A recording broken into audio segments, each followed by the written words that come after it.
Yo, bienvenue sur la chaîne des petits plateaux, je suis Sarx et pour cette toute première vidéo, on va parler du jeu qui a provoqué chez moi le déclic, Clank.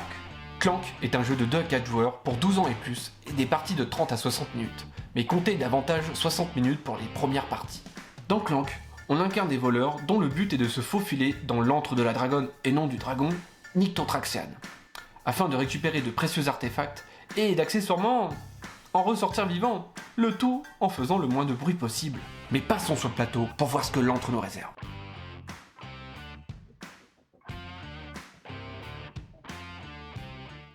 Nous y voici, le fameux plateau de Clank. Tout d'abord, nous allons voir les différentes parties qui constituent le plateau. Nous avons d'abord la carte dans laquelle les joueurs vont pouvoir se mouvoir lors de la partie, la piste de fureur du dragon, les jauges de points de vie, et enfin, le compte à rebours de fin de partie. Et c'est ici que les joueurs commenceront. N'oubliez pas de mettre le marqueur dragon sur la case correspondant au nombre de joueurs de la partie. Les joueurs devront se munir d'un meeple et des petits cubes d'une couleur, ainsi qu'un deck de base de 10 cartes. Ils devront mettre également à côté du plateau la réserve commune de cartes et la piste d'aventure de 6 cartes ne comportant pas de sigle dragon. Dans Clank, les joueurs vont devoir récupérer des artefacts dans le donjon en faisant le moins de bruit possible. Ce bruit est représenté par des clanks. Ce sont des petits cubes de couleurs qu'il faudra mettre dans la zone Clank à certains moments de la partie. D'ailleurs, il faudra en mettre en début de partie. Après avoir décidé de l'ordre des joueurs, le premier devra mettre 3 clanks de sa couleur dans la zone Clank, le deuxième devra en mettre 2, le troisième 1, et le quatrième joueur n'en met aucun. Concernant les cartes, chaque joueur est muni d'un deck de 10 cartes. Ce deck est identique à ceux de ses compères. Il devra enrichir ce deck avec de nouvelles cartes plus puissantes au cours de la partie. Ce deck se compose de 6 cambriolés, 2 faux pas, 1 contourné et 1 se faufiler. Tous les joueurs devront mélanger leur deck de départ et piocher 5 cartes.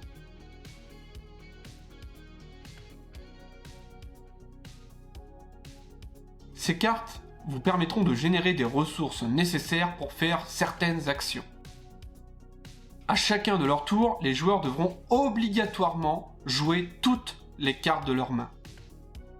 Après avoir joué toutes vos cartes et fait toutes vos actions, repiochez 5 cartes de votre deck.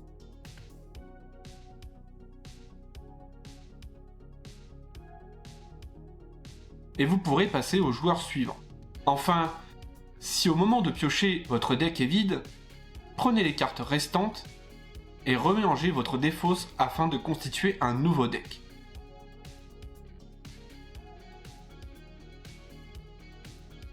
Et piochez afin d'avoir une main de 5 cartes.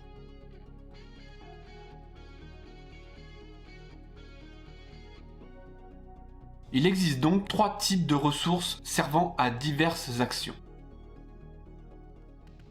Les points de compétence, ou losanges bleus, vous permettent d'acheter des cartes de la réserve de cartes communes ou de la piste d'aventure. Le coût d'une carte est indiqué en bas à droite de celle-ci. Cette nouvelle carte ainsi achetée enrichira votre deck, mais finira pour le moment dans votre défausse, et pourra par la suite être piochée une fois le deck épuisé et la défausse remélangée.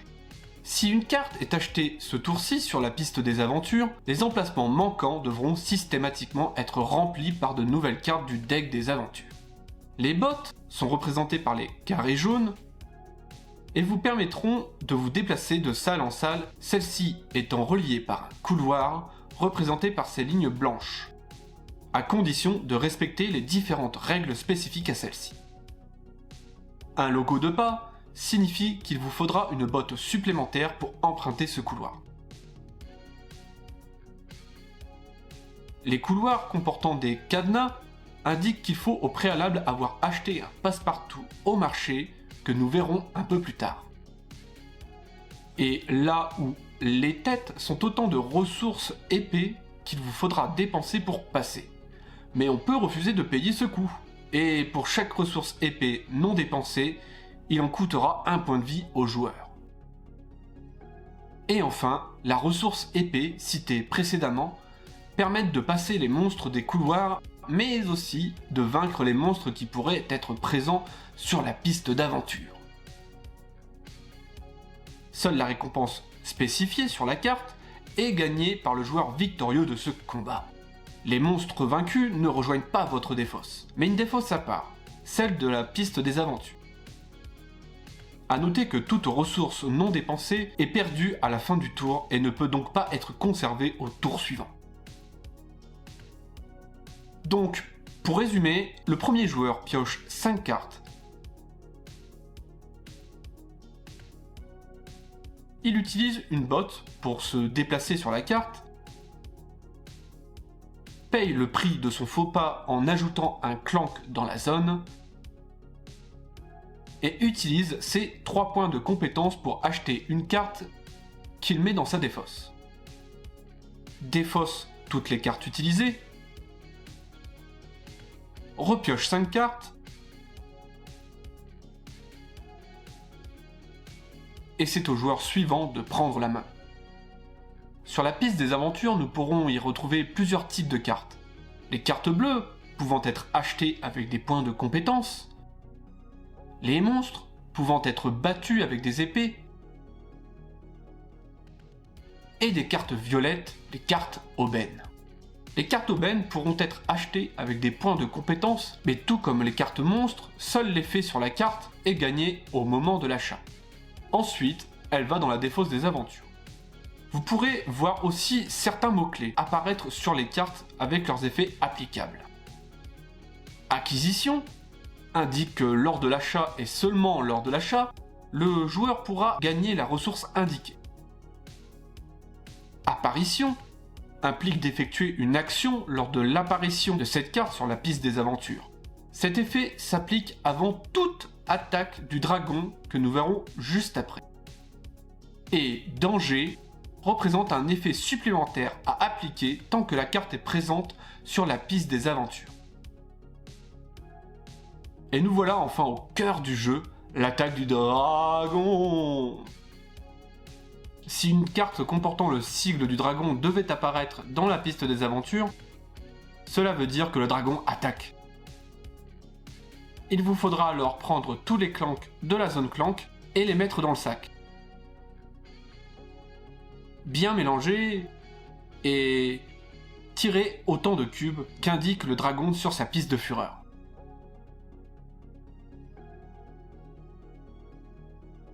Un cube noir, personne ne prend de dégâts. Mais si c'est un cube de couleur, alors le joueur associé à cette couleur prend un dégât. Il nous reste donc à voir ce que le plateau nous réserve. Le plateau, outre les salles sans effet, comporte aussi des cases vie qui vous permet de reprendre un clank de votre jauge de points de vie et de le remettre dans votre réserve personnelle. Les cavernes de cristal qui vous contraindront à vous arrêter sur celle-ci, peu importe le nombre de bottes dans votre main. Néanmoins, vous pouvez toujours vous téléporter grâce à certaines cartes dans une salle adjacente, mais l'effet de la caverne restera toujours actif. Nous avons aussi des salles comportant des jetons secrets. Lorsque vous entrez, vous aurez le choix d'en prendre un et seulement un. Les gros sont des secrets majeurs et les petits des mineurs. Ces jetons vous donneront des bonus à utiliser plus tard ou tout de suite en fonction du bonus donné. Voici la liste des bonus.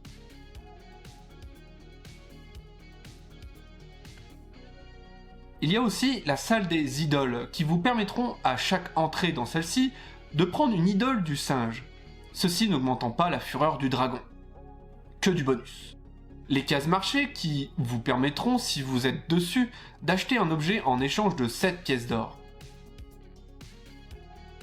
Or que vous gagnerez en battant des monstres ou grâce à l'effet des cartes. Dans ce marché, nous retrouverons les fameux passe-partout vous permettant d'emprunter les couloirs arborant un cadenas, Les sacs qui donneront la possibilité de porter un second artefact, rien que ça. Et les couronnes qui vous donnent juste des points de victoire et activeront des effets sur certaines cartes aventures. Ces couronnes vous donneront des points de victoire décroissants en fonction de qui les achète en premier. D'abord 10 pour le premier qui en achète, 9 pour le second, et la dernière en donnera 8. Premier arrivé, premier servi. Et enfin, nous avons les salles comportant des artefacts que vous aurez le choix de prendre ou non lors de votre arrivée dans celle-ci. Mais attention, prendre un artefact ne fera qu'attiser la fureur du dragon, augmentant celui-ci sur sa piste de fureur. Un artefact n'est ni repris ni échangé, vous devrez donc le garder avec vous jusqu'à la fin. Il nous reste seulement à voir comment nous mettons fin à la partie. Si un joueur venait à mourir dans le donjon, ou à en ressortir vivant, alors seulement le premier joueur venant à être vaincu ou à en ressortir vivant devrait placer son meeple sur la piste de compte à rebours. À partir de ce moment précis, à chaque fois que cela devrait être au tour de ce joueur de jouer, celui-ci avancera son meeple sur la piste et déclenchera une attaque du dragon. Il devra piocher le nombre de cubes indiqués sur la piste de fureur, plus le nombre de cubes indiqués sur l'endroit où il se trouve sur le compte à rebours. Une sacrée grosse attaque, donc. Et si ce joueur devait jouer son 4e tour sur cette piste, alors tous les joueurs n'ayant pas pu ressortir périront eux aussi, peu importe où ils se trouvent sur la carte et leur nombre de points de vie. Ce plateau se divise en 2 parties. Les profondeurs et la surface. Si un joueur venait à mourir à la surface, alors il serait autorisé à compter ses points de victoire en fin de partie, seulement s'il a un artefact en sa possession. Mais s'il venait à mourir dans les profondeurs, ses points de victoire se résumeraient à 0. Alors faites attention où vous mourrez. Au contraire, si les joueurs venaient à ressortir avec un artefact, alors ils seront récompensés avec un jeton maîtrise. Une fois que tous les joueurs sont soit ressortis vivants, soit morts, il ne reste plus qu'à compter leurs points.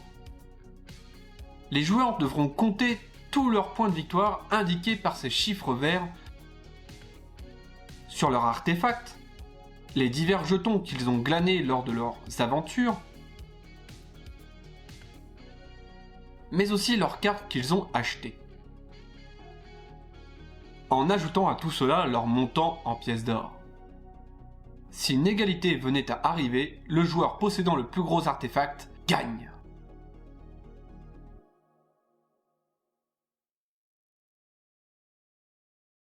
Voilà qui conclut la vidéo dédiée à Clank, les aventuriers du deck building. Clank est un jeu vraiment prenant et addictif. Hormis quelques règles, le jeu est facile à comprendre. La boîte est bien fichue dans la mesure où on a quelques sachets plastiques pour ranger les jetons. Le seul bémol viendra de la mise en place, comptez à 10 à 15 minutes avant de pouvoir jouer, ce qui est assez conséquent. Mais le jeu en vaut vraiment le coup. Voilà, donc n'hésitez pas à liker la vidéo, à vous abonner, à mettre la petite cloche et tout le tout-team, à aller sur les réseaux sociaux. Et sur ce, eh bien, je vous dis à une prochaine vidéo. Tchuss!